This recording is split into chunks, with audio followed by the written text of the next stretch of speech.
Ottawa cyclists are probably a lot more used to getting pulled over by police after a 4-day bike blitz in downtown Ottawa. The blitz covers a couple things. We do enforcement, obviously, which is writing tickets for infractions that we see. Sometimes we do issue written warnings. Sometimes we issue verbal warnings, depending on what the infraction is.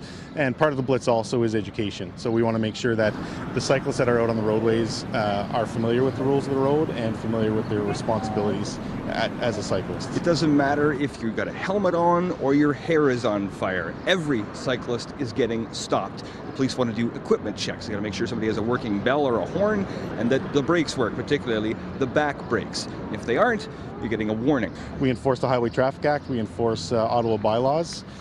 Penalties could range from if a cyclist runs a red light, it's exactly the same as if a car runs a red light. So you're looking at a $325 ticket.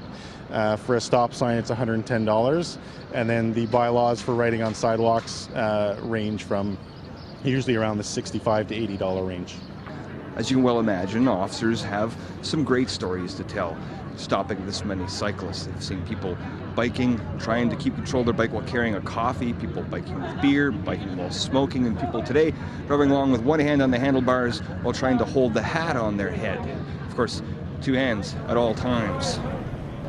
The main part with cyclists is sometimes we see that they're obviously committing an infraction.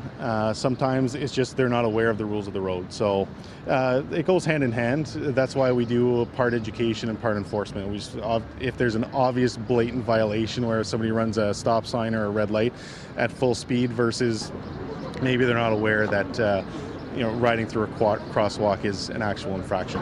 In Ottawa, Doug Hempstead for Sun News.